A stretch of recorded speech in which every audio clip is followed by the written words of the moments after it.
Oke, assalamualaikum warahmatullahi wabarakatuh. Selamat malam, saudara-saudariku sebangsa dan setanah air.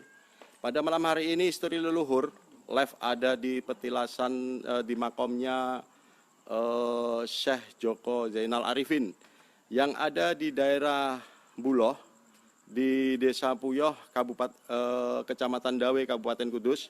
Di share, Mas. Di sini tempat petilasannya siapa, Mas? Petilasan Mbah Wali Joko Zainal Arifin. Mbah Wali Joko Zainal Arifin ya. Ya. Terus call-nya itu kapan, Mas, kemarin ya? Call-nya udah kemarin tanggal 10. Tanggal 10 Suro ya.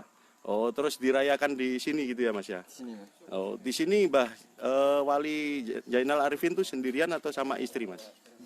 Sendiri ya. Termasuk siar agama di sini ya, Mas ya? Secara gambar. Iya. Baik, terima kasih. Dengan Mas siapa, Mas? Dengan Mas Yap. Mas Yep, iya ini Mas Yep ganteng Mas. Ya, ini saudara-saudara kita nih. Oke, ya terima kasih sekali. Di sini tempat parkir, ya aku zoom. Nah ini tempat parkir masjidnya, ya.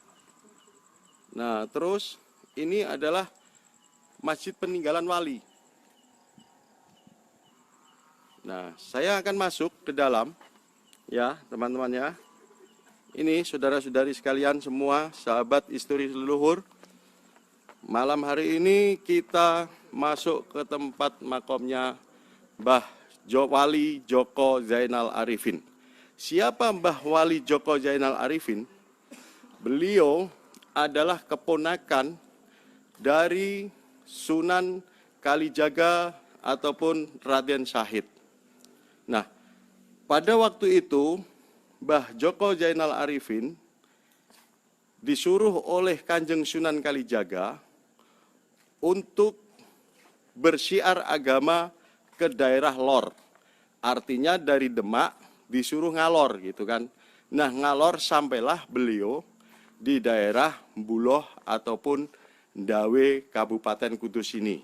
Nah ini teman-teman. Ini ya.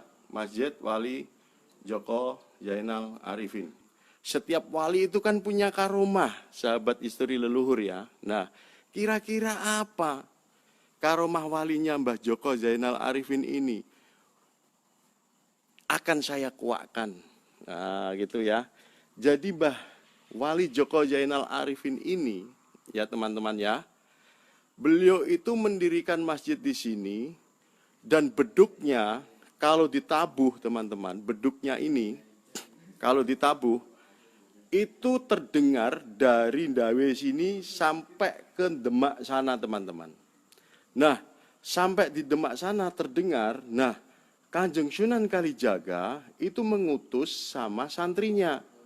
Ini beduk setiap kita ada adzan, kok mengganggu adzan kita yang ada di Demak. Ini beduknya siapa? Itu kata Sunan Kalijaga. Nah, ternyata santrinya menyelidiki, sesampainya di sini santrinya menyelidiki dan laporan kepada Sunan Kalijaga. Oh, itu beduknya Joko Zainal Arifin Kanjeng Sunan. Itu. Nah, terus akhirnya Sunan Kalijaga menyuruh santrinya. Wah, kalau gitu ini merusak suasana yang ada di Demak. Beduknya Zainal Arifin ini. Kalau gitu hancurkan beduknya. Nah, itu perintahnya Sunan Kalijaga. Ini peninggalan beduknya. Nah,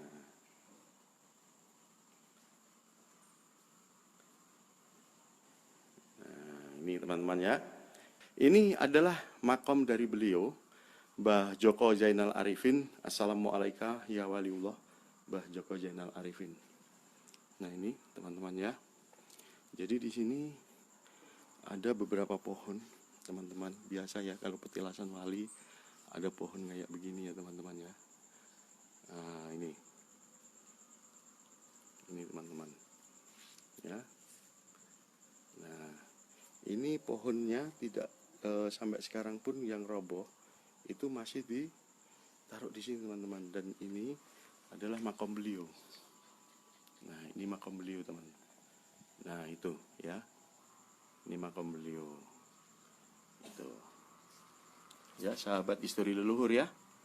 Jadi ini semua adalah makam-makam beliau. Nah, jadi ini dengan Mas Bustomi yang ada di daerah sini juga, beliau ini termasuk tokoh pemuda yang ada di sini, dan mudah-mudahan bisa saya tanya-tanya ya teman-teman semua yang ada di histori leluhur, bahwasanya di sini adalah petilasan siapa Mas? Mbah Wali Joko Zainal Arifin. Mbah Joko Zainal Arifin, termasuk wali ya Mas ya. Nggih. Terus yang tadi kan kita nguak Mas dari histori leluhur bahwasanya kita mencari kebenarannya Mas. Apa betul Wali Joko Zainal Arifin itu saudara dari Kanjeng Sunan Kalijaga Mas? Betul, ada riwayat juga mengatakan bahwa masih sepupu yang gampangannya diaturkan untuk ke sini untuk dakwah. Nah, jadi beliau Mbah Joko Zainal Arifin itu mendapatkan utusan dari Kanjeng Sunan Kalijaga, yang mana beliau adalah keponakan atau sepupunya Kanjeng Sunan Kalijaga ataupun Raden Said yang ada di Demak. Beliau untuk syiar agama di daerah lor, di daerah sini ya Mas ya. Nah, sesampainya di sini beliau terus mendirikan masjid gitu ya Mas. Ya masih babat alas lah. Oh, babat alas ya Mas ya. Iya. Terus babat alas itu beliau kenapa kok sampai di sini, keistimewaan karomah walinya seperti apa Mas Bustomi? Dulu kan kalau nggak salah ada kayak tongkat yang dilempar Tongkat untuk yang dilempar mencari lah. untuk mencari Ini ya. banyak riwayat yang saya dengar begitu. Iya, Terus kalau masalah beduk itu gimana Mas? Ya beduk itu emang ada karomahnya sendiri, kalau dipukul dengar sampai ke Demak. Oh ya, berarti artinya histori leluhur tadi kita kuak benar ya Mas ya. Benar. Bahwasanya beduk itu terdengar sampai di Demak, dan setiap terdengar sampai di Demak mengganggu jamaah yang mau ibadah di sana gitu ya Mas ya. Iya, betul. Nah, akhirnya beliau Kanjeng Sunan Kalijaga mengutus orang untuk ke sini menghancurkan beduknya itu gitu ya Mas ya. Iya, bukan menghancurkan tapi memecel Memecel gitu ya. Oh, artinya dipecel-pecel aja gitu ya. Itu. Jadi seperti itu sahabat histori leluhur ya. Jadi ini Mas Bustomi ini termasuk walaupun masih muda, tapi beliau itu insya Allah banyak pengalaman karena bisa memberi sejarah yang ada di desa Puyoh sini, khususnya di Buloh. Mudah-mudahan ini sangat manfaat sekali ya teman-teman. Terima kasih ya Mas Bustomi ya. Terima kasih banyak. Ya. Pada malam hari ini kalau ada kata ataupun ada kekilafan salah, kami mohon maaf yang besar-besarnya. Halo. Bos Koko, Nurul yakin?